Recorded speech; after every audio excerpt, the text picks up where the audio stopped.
All right, thank you so much for being part of this committee and helping us figure out the walkthrough form for our campus.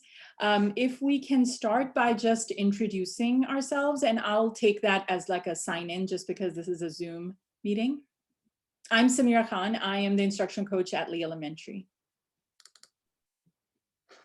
Okay, I'll go next. My name is Leanne Howard. I'm the assistant principal at Richard J. Lee Elementary. I'll go next. I'm Laura Jennings. I'm a fifth grade teacher at Lee Elementary.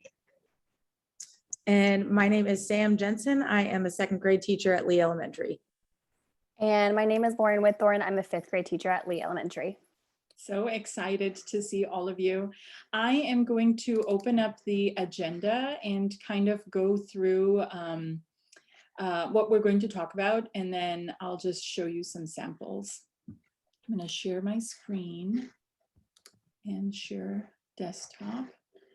So this is basically our agenda for today, and just wanted to tell you again that our goal for this meeting is to develop a walkthrough form for our campus. And I mean, we don't have to develop the form, but I can do that separately, and I'll share a copy with you. But I just wanted to get your insight as to what are some things that you feel as teachers, as assistant principal, as an part of the administration, what you think is most important when a walkthrough form is being filled out, and what happens after. So again, the purpose is just why we need that walkthrough form, and then why are we creating one. And like I said, it's just, we have those observations where you have a pre-conference with your admin and then they fill out a form and all that, but then, walkthroughs are slightly different. But before we do that, I wanted to share the data for our campus, and maybe that will help us kind of, just consider those elements before we talk about the walkthrough form. This is from our TAPR, which is in data that we get from the district at the end of the year. This information is from our 2020 to 2021. The latest one hasn't been released yet. But according to that, we have 43 teachers on our campus, and not just staff. This is specifically people that are counted as teachers. 31 of them have their bachelor's degree, 12 have masters. That year we had 4 beginning educators. Those would be not new to our campus, but just teachers with 0 years of experience, brand new to the profession. 16 teachers with 1 to 5 years of experience, 12 from 6 to 10 years of experience, 11 to 20 years of experience, we had 8 teachers, and over 20 years of experience, we had 3 teachers. And that year, our number of students, this is last year, so last year our number of students was 694. 34 of them were considered economically disadvantaged. 8 learners were in the 504 program. English learners, those would be your ESL learners, were 141. 7 learners with dyslexia, 165 learners that were considered to be at risk. I felt like I didn't see this information in previous TAPRs, but this year I saw it, and I don't know, maybe Leanne, if you're aware of it, but we have 100, I didn't know that we had 105 learners that were considered immigrants. 22 learners who are in our gifted and talented program, and in special education, we had 50 learners last year. Anything that stood out to you guys? So Samira, just so that you know, the TAPR report is a fairly new report from the state of Texas within like the last 5 years. And so the previous reports may have also listed immigrants as well, but we do have about 250 total ESL kids. So your immigrants are part of the ESL program. They're just our newcomers. Yeah. And TAPRS is the Texas Academic Performance Report. So, I mean, it's a lengthy document. It has it starts off with STAR scores. It has information about you know, how many teachers, how many students, ethnicities for teachers and for students. It has a whole mess of information. But that is something that, you know, you're supposed to look at. And well, I say you as an admin is supposed to look at, and it's given to the state. It's shared with the state. Anything else? It looks like statistically that we are under identifying our dyslexia kids and GT kids just by, like, when you look at the, I think it's like 25% of children or of the human population is dyslexic. So that seems to be a little bit low for if we have 7 kids that are identified out of 694. Yeah. So Sam, just so you know, that's an interesting point that you bring up. We've talked a lot about this a lot with in our 504 meetings, because that is the trend that you will see across Valley Ranch, Canyon Ranch, and ourselves, where we have a higher Indian population when you compare it to more of the northern schools in the district, where they are much more diverse. They have a much higher dyslexic population on their campuses. And so if somebody wanted to do a really cool research project or get their PhD in something, that would be a really interesting topic is to look at as to why does this demographic tend to not be identified as much as other demographics. And I wonder if part of it is to all the extra tutoring that parents put their kids through, that these kids just learn rote things and it masks, you know, other strategies or struggling qualities that we see in other demographics over the Indian population. Just an I wonder. That's a interesting. Do you think maybe it's because of, like, I know for testing for, like, when we go through RTI and stuff, if they are ESL, I think that weighs into it and they don't get identified as quickly just because we want to make sure to give them time and it's not like a problem that way.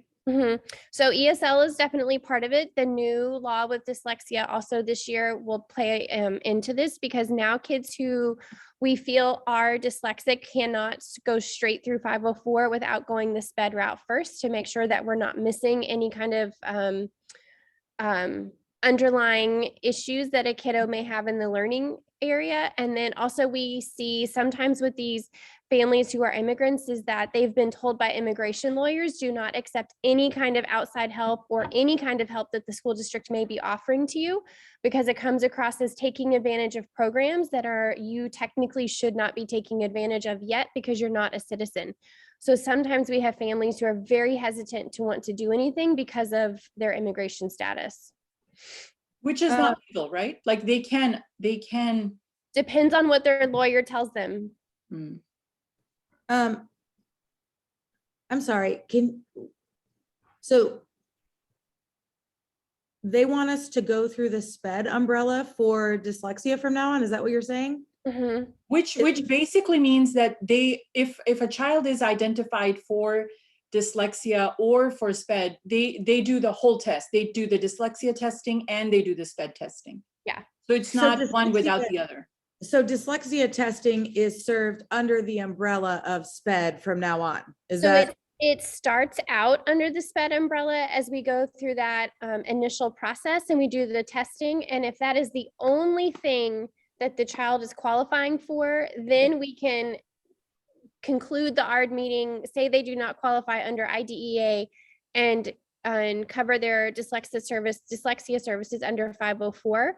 But the state found that too many kids had other issues that popped up later that weren't necessarily found when they did just a dyslexia testing through the 504 process.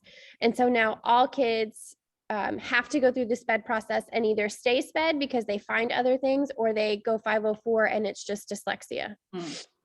Got it. Thank you. Which is good because then it covers all bases for the kids.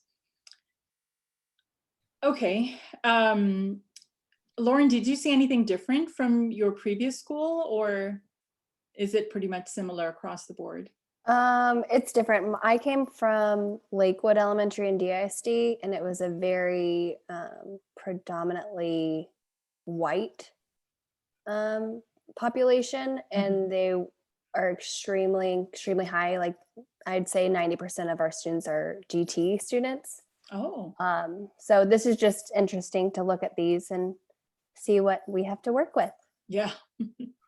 And I had my GT certification a very long time ago, and I felt like what I understood was that your SPED population and your GT population is kind of on this similar spectrum. It should be about 2 to 3% of your population. So I feel like our SPED population comes up as high, but this is also not the number of kids that we had this year. So again. And when you numbers- look at those numbers too for our campus scenario, you have to keep into account too that we have 2 special programs that not every campus has, Yeah, right? So we have kids in active learning and practical academics that, like Valley Ranch has structured learning, or Yeah. Canyon Ranch doesn't have any of those programs. And so, and then like Pinkerton, they don't have those special programs, but they have PAG. So you just kind of Mhm. have to Yeah. keep that in mind also. Look at that. Okay. So now let's get back to our walkthroughs. So before I ask Leanne as admin, and of course, this is just for my purposes, I don't want you to feel hesitant sharing your thoughts just because the AP is in the Zoom meeting. But as a teacher, I'm gonna ask this question first. But as a teacher, when an admin walks through your space, and remember, this is not for, you could consider the formal observation, but I feel like a walkthrough would be slightly different just because, it's unannounced sometimes, and you haven't had that pre-conference that you do for an actual formal observation. So when an admin walks through your space and they may give you feedback or like officially, or it just may be on a post-it or any variety of ways that they give us our feedback. What do you as an educator look for, or what do you want when an admin walks through your space? I'll go first. I think just walking in and not feeling, as an educator, even though depending on the relationship you have with the administration, it's still nerve-wracking. Like your boss is walking into the classroom and you're being judged, but not in a negative way. It's just to help, you become a better teacher or see what you're doing great, see areas that you need to improve on. But I think when they walk in the room, it's just, I'm expecting them to be observant, see if there's a learning target or the goal objective for the lesson. And then I'm also looking for them to, engage with students, hoping that my students know what the learning outcome is Mhm. that I'm teaching. So my administrator last year would always come in and walk through and just see like, okay, is there a learning objective? Are the kids knowing what the outcome is going to be, what the goal is going to be?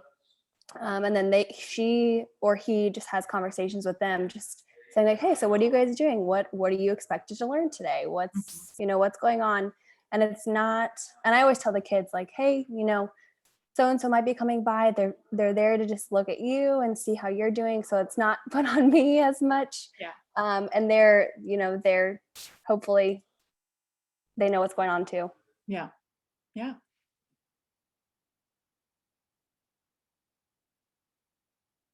Do you want me to go next, or you want Sam, or do you want to go Sam? I can go next or I can go Yes, last. you go. Okay, go ahead. You go first.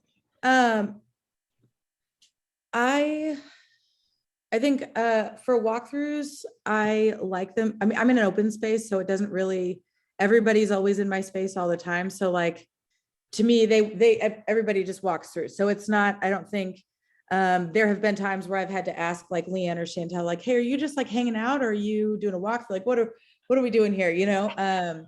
What's your but- business?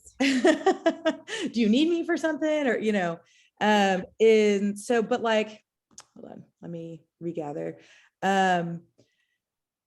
I like it when they are kind of aware of the situations that I have in my space too, because when you come in and sometimes you'll like, see a kid doing something and I'm intentionally ignoring it, or there's a reason for my response to that behavior. And so I think I really enjoy feedback, both positive and negative, or constructive, I should say. Mhm. But also being open to having conversations about, hey, I noticed that you were doing this, or I noticed that this child was doing this, like, what's the story there? So it's kind of more of a dialogue, so that, if there is a situation that pops up, because sometimes having an additional person in the room is super helpful, because maybe they might pick up on something that I don't pick up on, Mhm. just because it's a different perspective. And so I think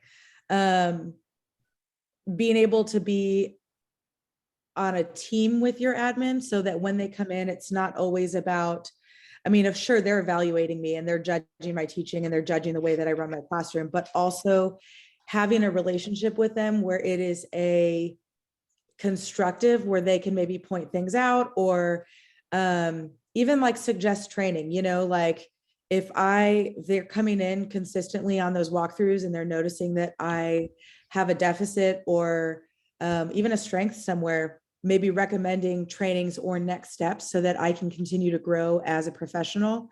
And I think that would be helpful. Yeah.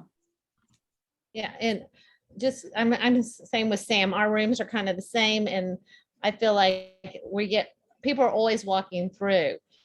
So, and I also appreciate that feedback. It helps so much. So when they're doing like a walkthrough or an evaluation, I know like sometimes we're not supposed to know in ahead, but if the timing was good when I was like actually teaching instead of I've already done the lesson and now maybe they're doing independent work, then I don't feel like I could get as good feedback. And I know they have to look at a lot of teachers. So like identifying, that teaching moment, or just not walking through when I'm not doing anything. Because I mean, that little bit of feedback every time I get from either Leanne or Chantel, and I use it, it works. And I would like more of it. So like identifying the time to hit when I'm really teaching, because, in fifth grade, you're going to do, that you can only spend so much time, 20 minutes or on the carpet, and you need to do their independent work. And I mean, you're just watching me monitor, and giving feedback to the kids. So it's not, does that make sense? Yeah. Identifying it. Or if you know what the targeted area of Right. the walkthrough is, if it's specific for something, then you Yeah. could even 'Cause- focus on that. Yeah. Because I want the walkthrough to identify like how to make me better. Yeah. Not like to identify, oh, I caught you doing something wrong. I don't feel like it's like that at all. Like when Chantel or Leanne both do the big evaluation, it was, you get to sit down with them before and you get to sit down afterwards. And that's where you really, every time they tell me something, I use it. That's how I grew the most, I think. Mhm. So that feedback is so important. And if they're just seeing you, maybe not interact, you're just interacting with the kids in classroom management. Well, and I think to add on to that, Laura, I just was going to say, because I know that sometimes like with our walkthroughs, it's like this week I'm doing a walkthrough in this domain. Mhm. And so maybe even more flexibility on what domain, like kind of what Laura said, if they're doing independent work and I'm just walking around and giving feedback or pulling a small group, then maybe evaluate that domain instead of the learning environment, if that makes sense. Mhm. For the walkthroughs, I know you're not supposed to say like when you're coming or the time, but can you do like a flexible schedule? Like, hey, this week can you give me like 3 different or 4 different times and what you're teaching, so that, I can come at those times. So you're not coming in and it's classroom management and they're silently reading or like doing a project and you're not even doing anything, where you're not able to get feedback. Or I don't know if is that allowed? I'm going to let Leanne answer, but from my learning, at least, there is a combination of both types of walkthroughs. You can have one that is kind of announced, that you're talking about, kind of scheduled, where, hey, you tell me what is the best time, and there are unannounced ones. It's all based on, the focus is, of course, in theory, the focus is always the admins should be in and out of your spaces at all times. And honestly, as a teacher, I feel even if your kids are doing reading, independent reading, that's when you are also doing something teacher centered. You're pulling small group, or you're working with a struggling learner, or you're listening. So there's always something that you're doing what you're supposed to be doing. you won't be organizing your bookshelves, or you wouldn't be cleaning out your closet, or, stuff like that. So anything, I don't think there's a wrong time to have a walkthrough, but yes, the flexibility part is there where, yes, even though the month's focus might be on classroom environment, but if they see you doing like a small group instruction, I'm pretty sure the feedback would be on that. Leanne, what do you want to add something? Yes. So I just want to share that I think the way that we did walkthroughs pre-COVID probably feels different to all in parties included as we were in COVID, and now that we're a little bit past COVID. I know that in the past in the blog, Chantel would kind of put like what domain we were focusing on that week or for the couple of weeks, because we have a schedule that is just for the two of us. It's not something that the district or the state gives us that we create. And so we start with that domain 3, which is your classroom environment, your culture, and things like that. And that's how we start the year, because really that's what you should be focusing on is those classroom procedures and routines and culture and all of those things. And then we move into domains 1 and 2 and go from there. When you have your formal evaluation, it is definitely something that is scheduled, that is, you pick the time.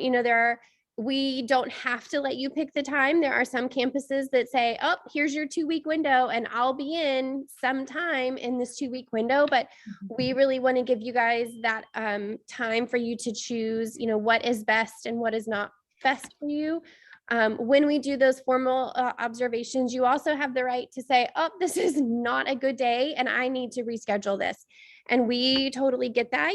Some days the class isn't doing what it's doing, or you're having a bad day, and that's totally fine. But when we do these very informal walkthroughs, they're about 10 minutes each. Sometimes we talk to the kids, sometimes we don't talk to the kids. Like if I'm in there doing an observation or a walkthrough observation and you're doing a whole group instruction, I'm not going to start asking kids questions because I don't want to interrupt the learning that's taking place.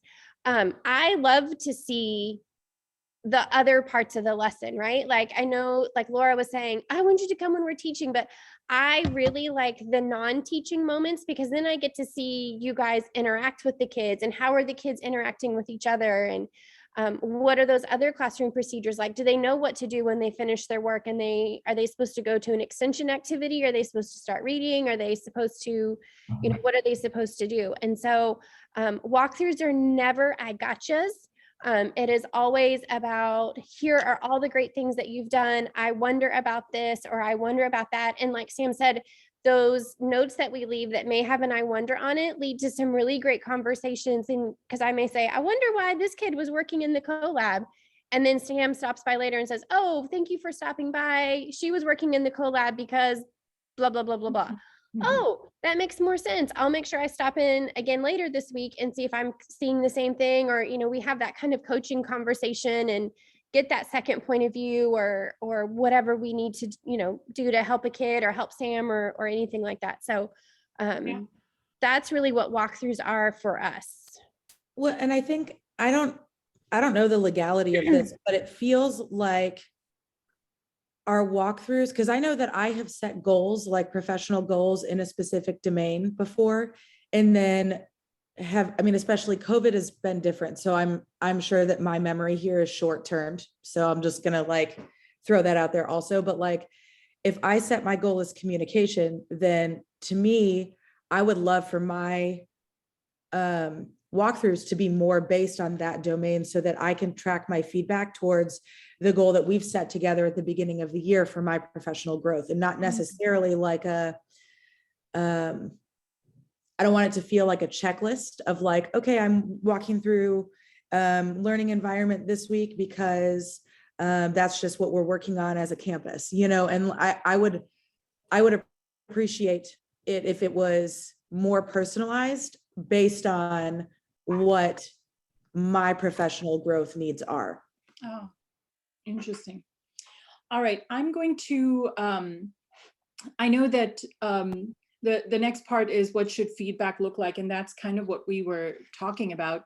But I want to take a minute and share some samples of other campuses. So I had to find at least 3 other walkthrough forms.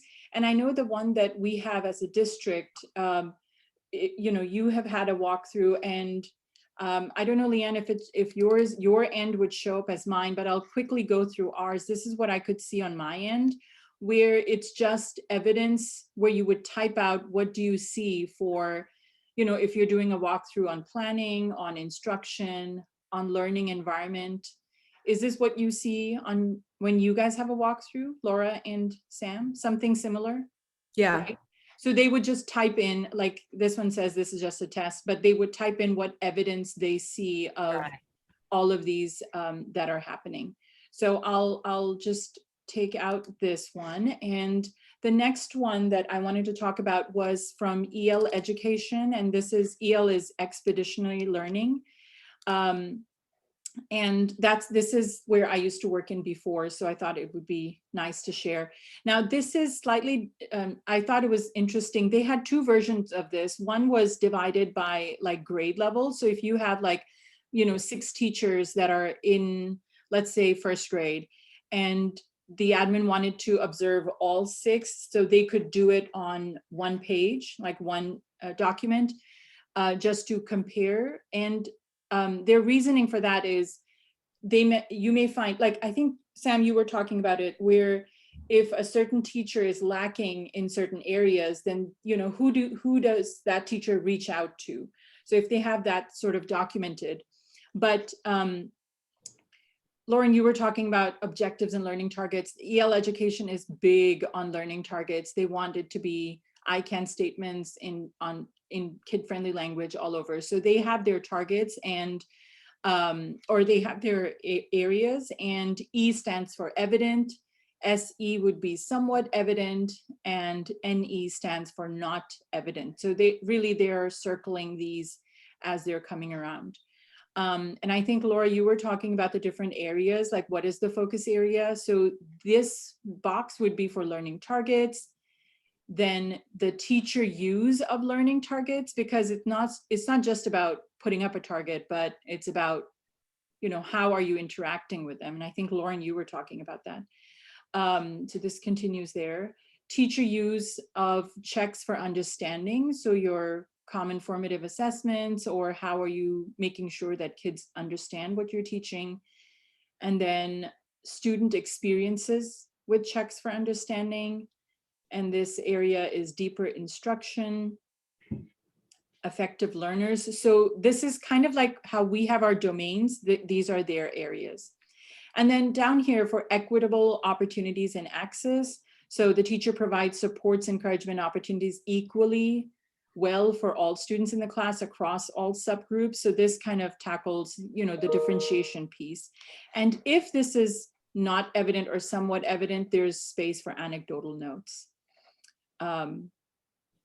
Again, meaningful opportunities to demonstrate their learning opportunities. So this is kind of like their walkthrough form that they use in expeditionary learning. And again, this could be divided for a class, or it could be by teacher. So they have a version that is just specifically for one person, and it has the same thing, but then a box for notes if a teacher wanted to take notes, if the admin, wanted to take notes of what was happening. But that's theirs. This next one is from the Ohio Department of Education.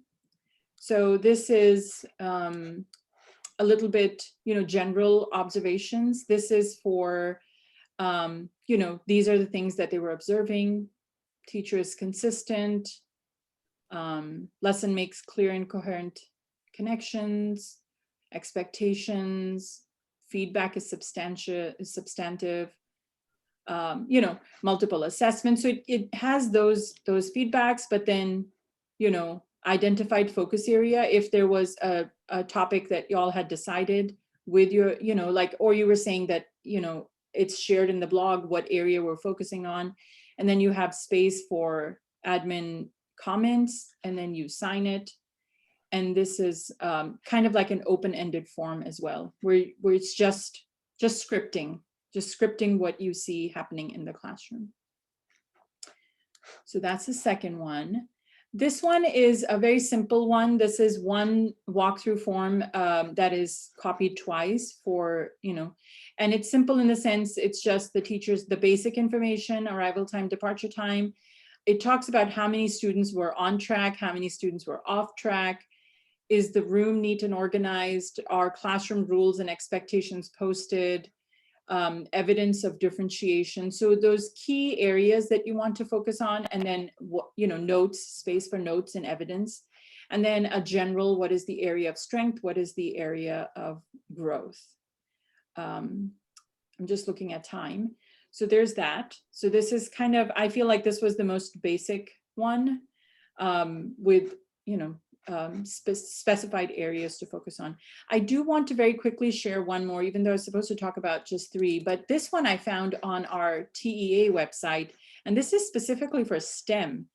So I thought that was kind of interesting too, where it talks about what type of active learning is happening, how are kids collaborating, and then it talks about the phases of the lesson. What phase were you, when you were in the room, what was happening? Were they in the engage phase, explore the 5E basically model? And then going through the engineering design process, are they in the improving phase, create, plan, imagine, identifying? So I thought this was kind of interesting. I mean, it's a 4-page document, but is it aligned with the TEKS? Is it, what are they integrating other subjects in it? Are they, working on the STEM fluency part? So, and then just general notes. Are they connecting it to the real world? I mean, I just thought, I hadn't seen it, and I was curious if there isn't like an official walkthrough form on the TEA website, but this one is what I could find.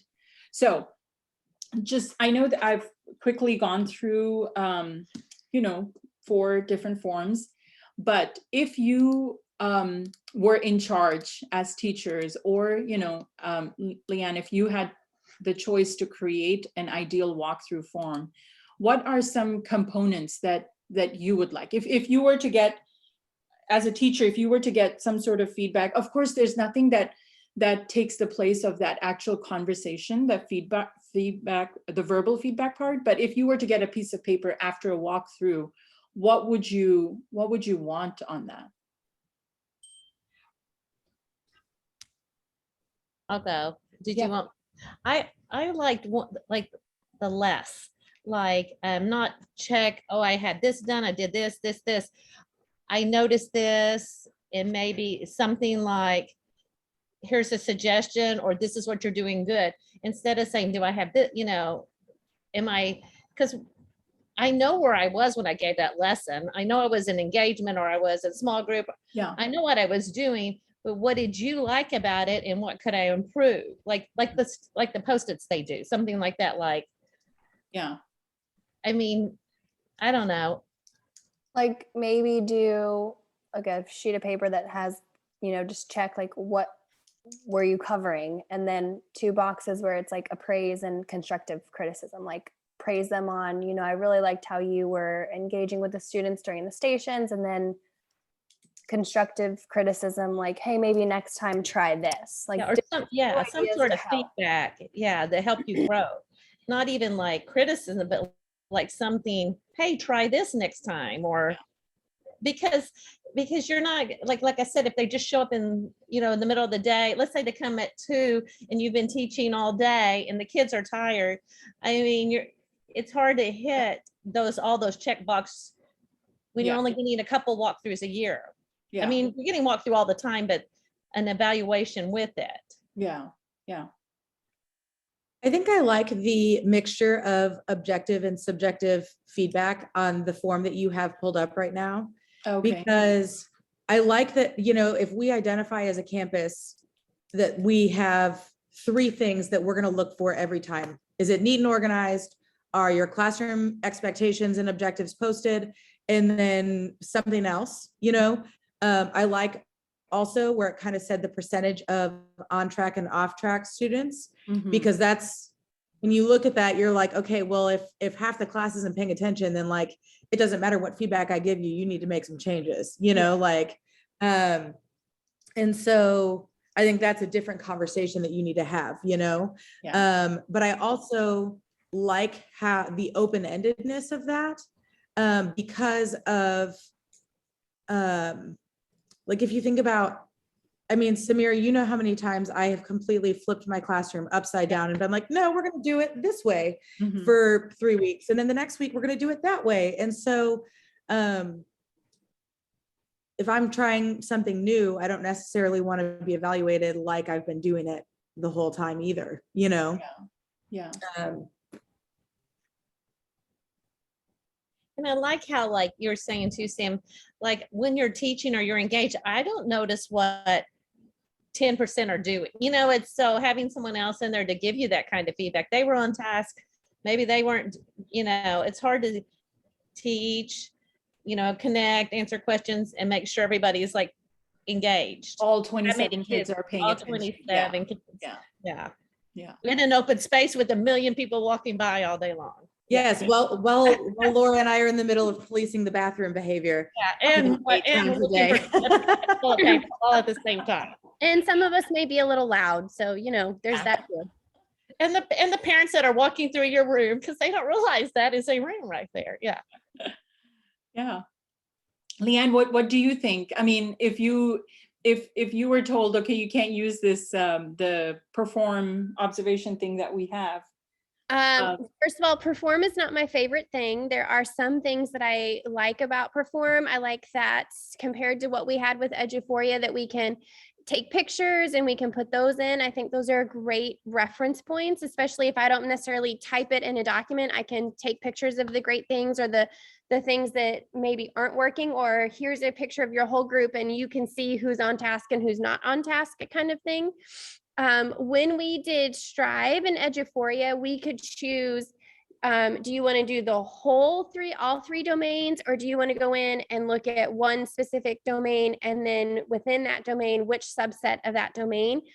And so I liked being able to pick a very specific area that we were looking at, whereas right now with PowerSchool Perform, it pulls up the whole big thing, right? And I don't necessarily like leaving a whole bunch of empty spaces for you guys when, to me, that's misleading. It's like, okay, well, like I have to scroll all the way down to the bottom to get to domain 3, or all the way down to the bottom to get to 2.5, which was the monitor and adjust piece of it. So I liked before how we could pick some specific things.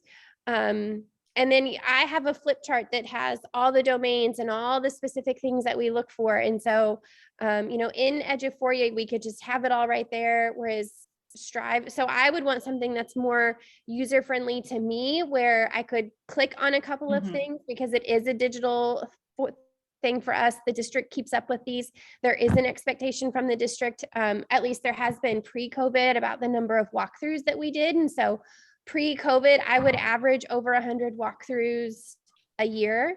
Post-COVID, not so much, because there's just, you know, we did online, you know, we were doing virtual teaching and we were doing all these other things. So, you know, it would be great if we could, if PowerSchool could look at some of these other things and incorporate it, but they also have to take into consideration, what does T-Test say we need to have on these evaluations, whether it's a formal evaluation or a walkthrough. So the reason, Samira, you may not find something from TEA specifically is because not every school district has to do T-Tests. Oh.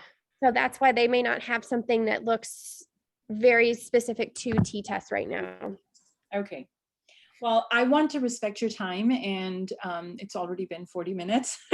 So what I'm going to do, my next step would be to create, kind of like based on the ideal components that y'all shared, create a walkthrough form, and I'll probably just share it with all of you, just so you can see what I've come up with, and if you are okay with it.